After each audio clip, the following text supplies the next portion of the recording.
உலகெங்கும் இருக்கும் spiritual tax நேயர்கள் அனைவருக்கும் ஆஸ்ட்ரோ பூர்ணாவின் அன்பார்ந்த வணக்கங்கள். இன்னைக்கு உங்களை எல்லாரையும் இந்த நல்ல காலம் நிகழ்ச்சியின் மூலமாக சந்திக்கிறதுல பெருமகிழ்ச்சி அடைகிறேன். இன்னைக்கு நம்ம பார்க்கக்கூடிய சிறப்பு பலன்கள் மே மாத பலன்கள். மே மாதத்துல இருக்கக்கூடிய கிரகங்களின் கோச்சார நிலவரங்கள் அப்படின்னு பார்க்கும்போது மே மாதம் 1ஆம் தேதி ஆரம்பிக்கும் போது மேஷ ராசியில சூரியனும் புதனும், ரிஷப ராசியில சுக்கிரன் ஆட்சி பெற்று இருக்கிறார், மேஷ ராசியில சூரியன் உச்சம் பெற்று இருக்கிறார், மிதுன ராசியில குரு பகவான், சிம்ம ராசியில கேது பகவான், கும்ப ராசியில ராகு பகவான், மீன ராசியில சனியும் செவ்வாயும் சேர்க்கை பெற்று இருக்குது. இதுதான் இந்த மே மாசம் ஆரம்பிக்கும் போது இருக்கக்கூடிய கிரகங்களின் கோச்சார நிலவரங்கள்.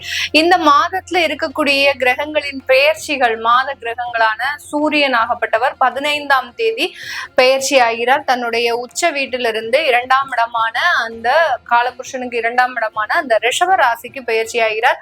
அந்த சூரியன் பெயர்ச்சி ஆகக்கூடிய அன்றைய தினமே புதனும் பெயர்ச்சி ஆகிறார். புதனாகப்பட்டவர் மீண்டும் இந்த மாதத்துல 30ஆம் தேதி மே மாதம் பெயர்ச்சி ஆகிறார்.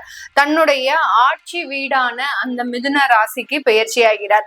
இதுல சுக்கிரன் ஆகப்பட்டவர் ஆட்சி வீட்டுல இருக்கக்கூடிய அந்த ரிஷப ராசியில இருக்கக்கூடிய அந்த சுக்கிரன் ஆகப்பட்டவர் 14ஆம் தேதி மே மாதம் அந்த ரிஷப ராசியிலிருந்து மிதுன ராசிக்கு குருவோட சேர்க்கை பெற்று இருக்க போகிறார் இந்த மே மாதத்துல. அடுத்து முதல்ல அதாவது 12ஆம் தேதி மே மாதம் 1ஆம் தேதிக்கு அப்புறம் முதல்ல பயிற்சி ஆகக்கூடிய ஒரு கிரகம் அப்படின்னு பாத்தீங்கன்னா இந்த மே மாதத்துல செவ்வாய் ஆகப்பட்டவர் காலபுருஷனுக்கு 12ஆம் இடமான அந்த மீன ராசியிலிருந்து தன்னுடைய சொந்த ஆட்சி வீடான அந்த மேஷ ராசிக்கு பெயர்ச்சி ஆகிறார். 12ஆம் தேதி அந்த செவ்வாய் சனியினுடைய சேர்க்கையிலிருந்து விடுபட்டு தன்னுடைய ஆட்சி வீடான மேஷ ராசிக்கு வருகிறார். இதுதான் இந்த மாதத்துல இருக்கக்கூடிய கோச்சார கிரகங்களின் பெயர்ச்சிகள்.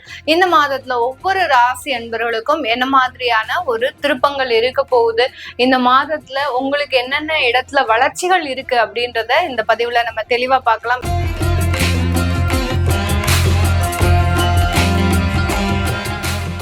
துலாம் ராசி அன்பர்களுக்கு இந்த மே மாதம் எப்படி இருக்க போகுது? இந்த ராசிக்கு 7ஆம் இடத்துல சூரியனும் புதனும் சேர்க்கை பெற்று இருக்கிறாங்க.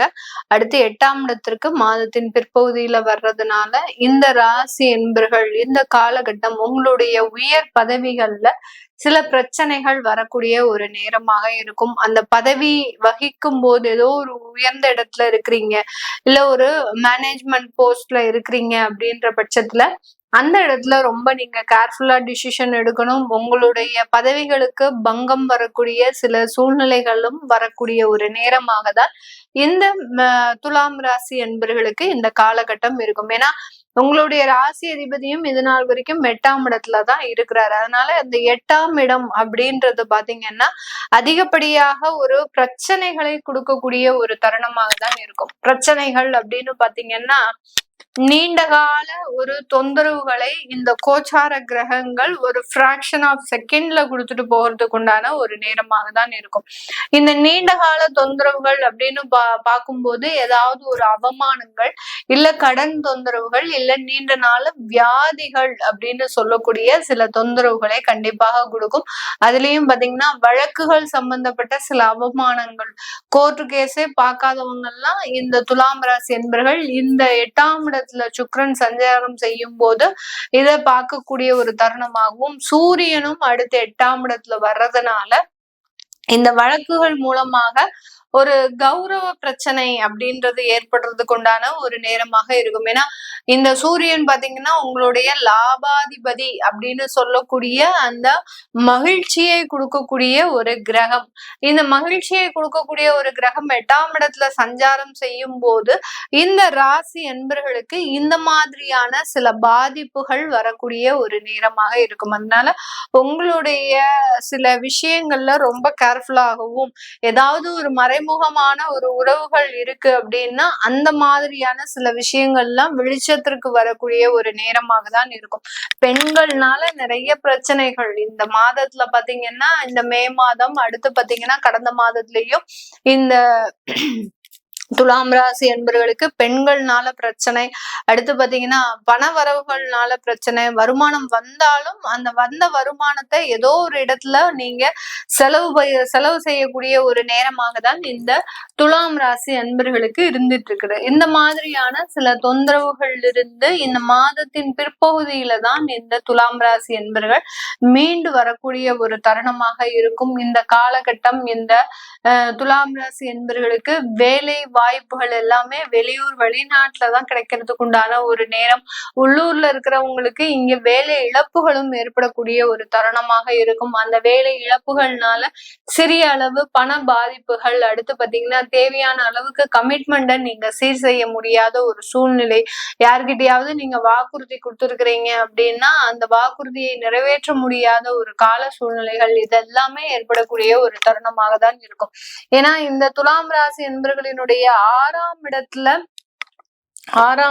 செவ்வாய் சனி சேர்க்கை, அடுத்து பாத்தீங்கன்னா செவ்வாய் 12ஆம் தேதி 7ஆம் இடத்திற்கு சஞ்சாரம் வர்றதுனால இந்த மாதிரியான சில விஷயங்கள்ல உங்களுக்கு பாதிப்புகள் ஏற்படுறதுக்கு உண்டான ஒரு நேரம். அப்போ எங்களுக்கு துலாம் ராசி என்பவர்களுக்கு இந்த மாதத்துல பெரிய அளவுக்கு நன்மைகள் நடக்காதா அப்படின்னு கேட்டீங்கன்னா கண்டிப்பாக நன்மைகள் நடக்கக்கூடிய ஒரு நேரம். எப்ப நடக்கும் அப்படின்னா மாதத்தின் பிற்பகுதியில, அதாவது குரு சுக்கிரன் சேர்க்கை ஏற்படும் போது, இந்த சுக்கிரனாகப்பட்டவர் 14ஆம் தேதி மே மாதம் அந்த குருவோட 9ஆம் இடத்துல பாக்கியஸ்தானத்துல சேர்றார்.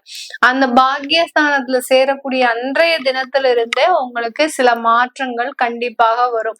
வேலை இல்லாதவர்களுக்கு வேலை வாய்ப்பு வரும். பிசினஸ்ல லாஸ் இருந்தது அப்படின்னா அது எல்லாமே ரெக்கவர் பண்ணக்கூடிய ஒரு சூழ்நிலை. சில பேர் பிசினஸை விட்டு வெளியேறி இருப்பாங்க, எனக்கு இந்த பிசினஸே சரிபட்டு வராது அப்படின்னு சொல்லக்கூடிய நபர்கள் கூட மீண்டும் அந்த வியாபாரத்தை ஆரம்பிக்கிறதுக்கு உண்டான ஒரு நேரம். பெண்கள் அவர்களினுடைய சுய வருமானத்திற்காக சில முயற்சிகளை எடுக்கக்கூடிய ஒரு தருணம். இந்த மாதிரியாக அந்த 9ஆம் இடத்துல குரு சுக்கிரன் சேர்க்கையாகப்பட்டது இந்த துலாம் ராசி என்பவர்களுக்கு ஒரு சுயமரியாதையை அளிக்கக்கூடிய ஒரு தருணமாக இருக்கும். அந்த சுயமரியாதையின் மூலமாக உங்களுடைய வாழ்க்கை மீண்டும் புத்துணர்ச்சி ஆகிறதுக்கு உண்டான ஒரு நேரமாக தான் இந்த மே மாதம் இந்த துலாம் ராசி என்பவர்களுக்கு இருக்கு. ஃபர்ஸ்ட் ஆஃப் எல்லாமே உங்களுக்கு, அதாவது ஏப்ரல் மே ஃபுல்லாவே உங்களுக்கு பெரிய பெரிய பாதிப்புகள் வந்தாலும் மே மாதத்தின் பிற்பகுதியில பாத்தீங்கன்னா அந்த பாதிப்புகள்ல இருந்து முழுமையாக விடுதலை அடைவதற்குண்டான ஒரு தருணத்தையும் இந்த கோச்சார கிரகங்கள் இந்த துலாம் ராசி என்பவர்களுக்கு முழுமையாக கொடுக்கக்கூடிய ஒரு தருணம். இந்த காலகட்டம் இந்த துலாம் ராசி என்பவர்கள் தன்னுடைய குடும்பம் ரீதியான சில விஷயங்கள்ல முக்கியமாக முடிவுகள் எடுக்கக்கூடிய ஒரு தருணம். குடும்பத்துல இருக்கக்கூடியவர்கள் வெளியில போய் சம்பாதிக்கிறதுக்கு உண்டான ஒரு நேரம். அவர்கள் கொடுக்கக்கூடிய வருமானத்தை வச்சு நீங்க இன்வெஸ்ட்மெண்ட் பிளான் எல்லாம் போடக்கூடிய ஒரு தருணம். ஏன்னா 2ஆம் வீட்டு அதிபதி 7ஆம் இடத்துல சஞ்சாரம் செய்ய போறாரு. அதனால குடும்பத்தினுடைய வருமானம் அதிகரிக்க போகுது, அதனுடைய முதலீடு அப்படின்றது அதிகரிக்க போகுது. இதெல்லாம் இருக்கும்போது இந்த காலகட்டம் குடும்பத்துல இருக்கக்கூடிய சில முக்கியமான முடிவுகளை இந்த துலாம் ராசி என்பர்கள் எடுக்கக்கூடிய ஒரு தருணமாக இருக்கும். நிறைய துலாம் ராசி என்பர்கள் பாத்தீங்கன்னா அவர்களினுடைய அம்மாவோடு சேர்ந்து வாழ முடியாத ஒரு சூழ்நிலையில இருப்பாங்க. அம்மாவினுடைய ஒரு பாசத்திற்காக ஏங்கக்கூடிய ஒரு நபர்களாக இருப்பாங்க. ஆனா அவர்களோட சேர்ந்து வாழ முடியாத ஒரு சூழ்நிலை. இப்படிப்பட்ட நபர்களுக்கு எல்லாம் இந்த மாதம் கொஞ்சம் சாதகமாக இருக்க போது உங்களுடைய பெற்றோர்களோடு சேர்ந்து வாழக்கூடிய ஒரு தருணம். அந்த பெற்றோர்கள் மூலமாக உங்களுக்கு நிறைய ஒரு வளர்ச்சிகளும் இருக்கக்கூடிய ஒரு நேரமாக தான் இந்த துலாம் ராசி என்பவர்களுக்கு இருக்கும். இது எல்லாமே பாத்தீங்கன்னா இந்த துலாம் ராசி இவர்களினுடைய கோச்சார நிலவரப்படி சொல்லியிருக்கிறோம். இப்போ இந்த துலாம் ராசி என்பவர்கள் நிறைய பேர் என்ன சொல்லுவாங்க அப்படின்னு கேட்டீங்கன்னா, மேடம் நீங்க மாதம் சொல்றீங்க, ஏதோ ஒரு பலன் சொல்றீங்க, அந்த பலன்ல இருக்கக்கூடிய ஒரு விஷயங்கள் கூட எங்களுக்கு நடக்க மாட்டேங்குது.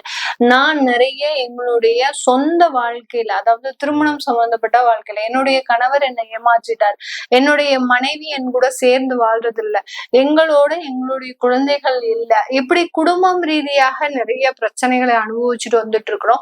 இது காணாத குறைக்கு எங்களுடைய வேலை அலுவலகத்திலையும் நிறைய தொந்தரவுகள்.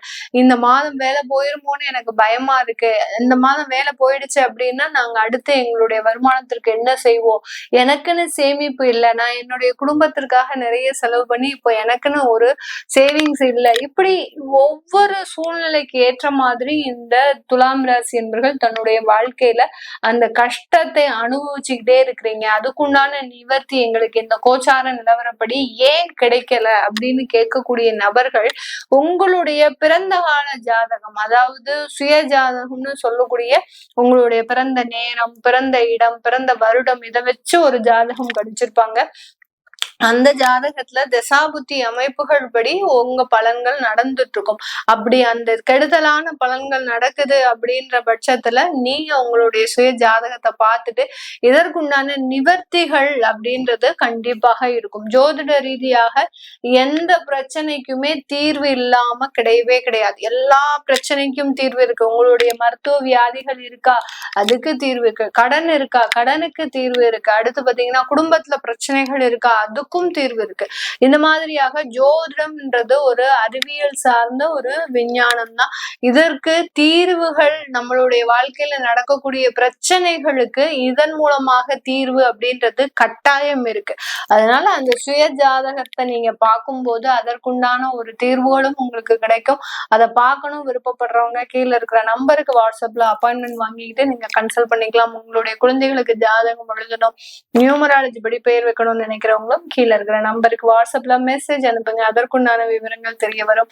உங்களிடமிருந்து விடைபெறுவது உங்கள் ஆஸ்ட்ரோ பூர்ணா. நன்றி, வணக்கம்.